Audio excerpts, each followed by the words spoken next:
Good evening. Welcome to South Asia Newsline. I'm Lipakshi Khurana. Here are the top stories we're tracking for you on Monday, the 5th of October. India-Germany sign 18 MOUs at third inter-governmental consultations meet. Afghan Taliban claims to regaining control of northern Kunduz city from army. An Islamic State not involved in murder of foreigners, says Bangladesh government. And now for all the details, the Afghan Taliban have claimed that it has recaptured northern Kunduz city from the army. The region has been witnessing a fierce battle between the army and the insurgents to control the strategic city. Large parts of Kunduz city fell to the Taliban for the second time in a week on Monday. The Afghan army, which had taken control of the city last week, has launched a counter-offensive. Similar clashes were also reported from northern Faryab province, where the army successfully rebuffed a Taliban attack. The battle, which has been continuing for over a week, has unsettled thousands of civilians from their homes. Many who fled for their lives are now struggling to get basic needs.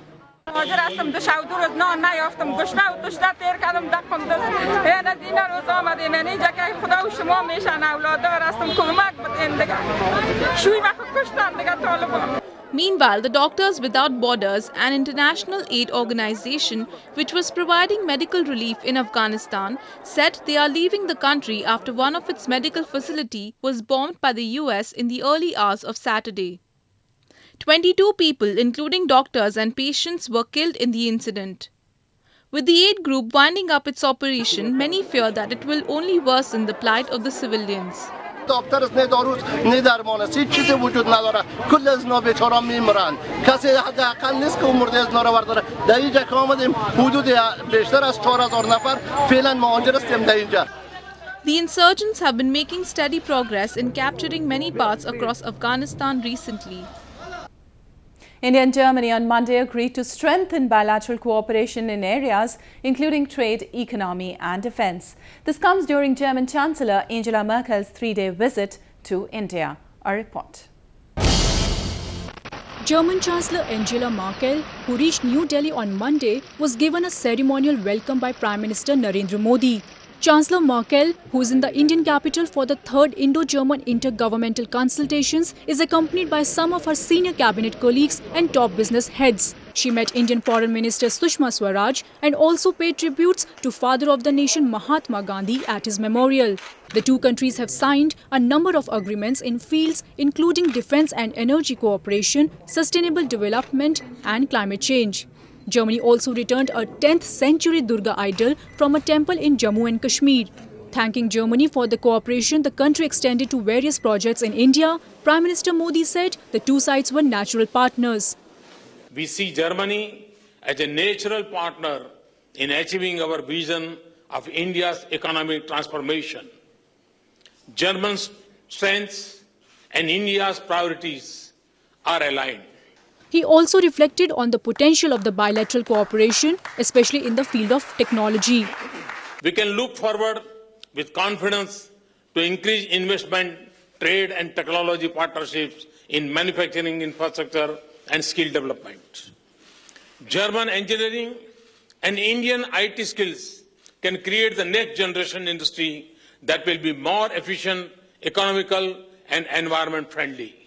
Chancellor Merkel and Prime Minister Modi will visit the manufacturing facility of German engineering major Robert Bosch in southern Bengaluru on Tuesday. India has rejected Nepal's contention at the UN over alleged obstruction of a key border trade point to the landlocked country. Indian Consular General to Nepal Anju Ranjan said the ongoing economic blockade was done by the Madhesi community and the country had nothing to do with it. This comes a day after Nepal raised the issue at the UN, alleging that India has obstructed a key trade point with the Himalayan nation, resulting in acute shortage of essential goods. The ethnic community has been holding protest since last month against the newly adopted constitution, blocking around 4,000 trucks at the Indo-Nepal border. The Clean India campaign, which was launched with an aim to give a facelift to the country, has completed 1 year. While it has been able to create awareness among the general public, many believe more is to be done to accomplish the goal. A report. Last year, Prime Minister Narendra Modi swept the streets of the capital, New Delhi, to kickstart his ambitious Swachh Bharat Abhiyan, or Clean India campaign. Under the campaign, the federal government has set a target of building toilets in every impoverished household and school and making public places filth-free in the next 5 years. The government says the campaign has been well received by Indians. People of the country, particularly the youth and the children, have responded very favorably, and he has been able to bring about a behavioral change among people on a fairly large scale. So this is not a program where billions of dollars are to be invested. This is a program about how you keep your surroundings, yourself clean, and it's a change of mindset. But 1 year on, garbage-littered colonies, red beetle stains on walls, overflowing sewages continue to remain a common sight across Indian cities. A severe outbreak of dengue has also hit the national capital this year, with around 6,000 people being affected. While some have hailed the efforts for bringing sanitation into focus, they say more needs to be done on the ground. We need municipal reforms, we need greater accountability in municipality, and that's where the solution is. Solution is not when we create ads around Swachh Bharat. That will create a buzz, but real cleaning will happen when people who are supposed to be cleaning it, that is the government, that is actually the municipality, they actually gear into action. Mr. Modi's Clean India campaign has made headlines and pushed his sanitation agenda into the national limelight last year. Despite the government's efforts, some analysts say the understanding of civic responsibilities is crucial to make this campaign a success. Moving on to some news from Pakistan, where the government has increased the strength of paramilitary presence in its troubled southwestern Balochistan province from around 8,000 in 2011 to over 10,000 in 2015. Nationalist leaders say the nearly 24% increase in the agency's strength is aimed at targeting those fighting for the independence of their homeland. The provincial and federal governments have justified the spurt in security forces in Balochistan, claiming that it was necessary for security purpose. The administration has cited the recent increase in militancy and separatist activities as the reasons behind the move. But Baloch nationalist leaders and various rights organizations oppose the move. जो secret forces हैं उनके बंदे police के साथ या FC के साथ या आर्मी व्हीकल्स में आए थे, वहाँ से बंदे को उठा लिया और उसके बाद गायब है और उसकी जो है ना वेयर अबाउट्स किसी को पता नहीं है. Nationalist leaders say Pakistan is increasing its troops' presence in Balochistan to suppress the opposition of the local people against the China-Pakistan economic corridor, which begins from the Gwadar port in the province. Military operations वो करता है और यही चीज़ें बलूचिस्तान पिछले जो है ना 15-20 सालों से देख रहा है, कभी इधर कभी उधर, और अब तो तकरीबन पूरे बलूचिस्तान में मिलिट्री ऑपरेशंस हैं. मिलिट्री ऑपरेशंस उसके साथ उस सोसाइटीज़ को टेरराइज़ करने के लिए, उन लोगों की आवाज़ को दबाने के लिए, ख़त्म करने के लिए enforce disciplines. Balochistan is geographically the largest province of Pakistan. But the Baloch people say they were never a part of Pakistan and their homeland was forcefully annexed by Islamabad in 1948. The Bangladesh government has ruled out the involvement of Islamic State militants in the recent attacks on foreign nationals in the country. 2 people, including an Italian and a Japanese citizen, were killed in 2 separate incidents last week. As Bangladeshi investigators are continuing their probe in the 2 shootings, intelligence agencies have hinted at the involvement of forces opposed to the war crimes trials in the attack. In a report submitted to the ruling Awami League government, they pointed out that the attacks happened after process for execution of 2 war criminals began. Bangladesh Prime Minister Sheikh Hasina said organizations like the Jamaat-e-Islami could be behind the killings. অবশ্যই পরিকল্পিত কিছু তো আছেই. আপনি যখন এই স্বাধীনতা যুদ্ধে যারা অপরাধী যুদ্ধাপরাধী তাদের যখন বিচার করছে 65-year-old Japanese citizen Kunio Hoshi was shot dead by unidentified gunmen in Rangpur district, 210 miles north of capital Dhaka on Saturday. Days before, on Monday, an Italian aid worker was shot dead in similar fashion in Dhaka. Islamic State militants had claimed responsibility of both murders.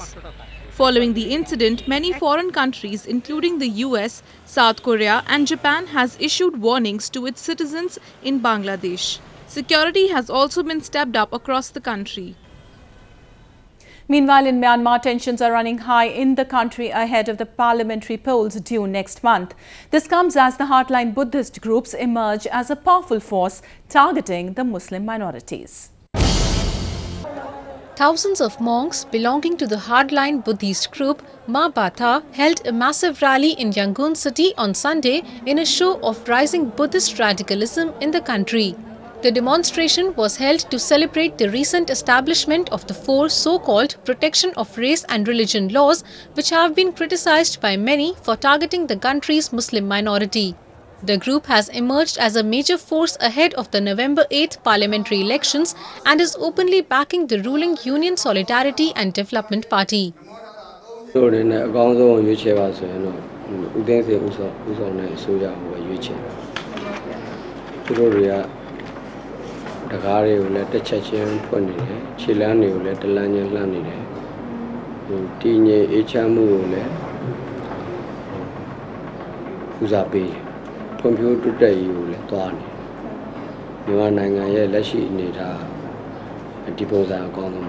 Anti-Muslim unrest simmered under the military rule that ran the country for nearly half a century and has escalated after the end of military rule in 2011.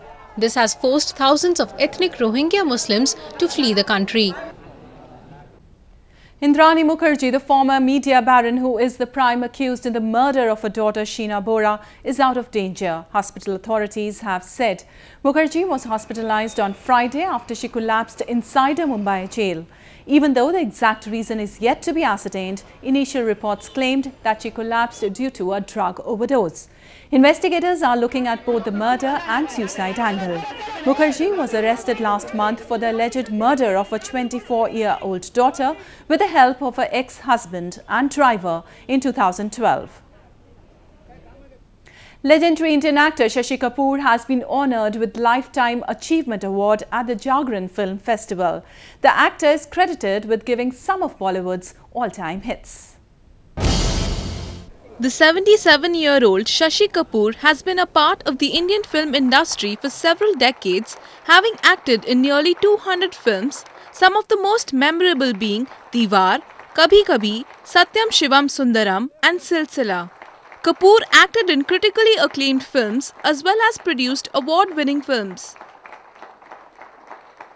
मैं सभी film वालों की तरह मैं बहुत उनका सम्मान करता हूं और मैं तो खास तौर पर बहुत बड़ा फैन हूं. Earlier this year, Kapoor received the Dada Saheb Phalke Award, India's highest award in cinema. He has also been conferred with the country's third highest civilian award, Padma Bhushan, in 2011 for his contributions to art cinema. Well, that's the way towards in South Asia this evening. Before we conclude, the top stories once again. India-Germany sign 18 MOUs at third inter-governmental consultations meet.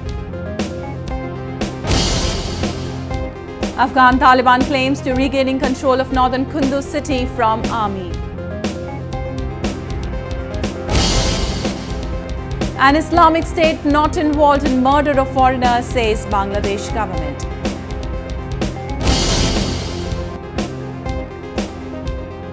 Now our viewers can watch the show on SouthAsiaNewsline.com. You can also visit us on Facebook.com/SAsiaNewsline and follow us on Twitter @SAsiaNewsline.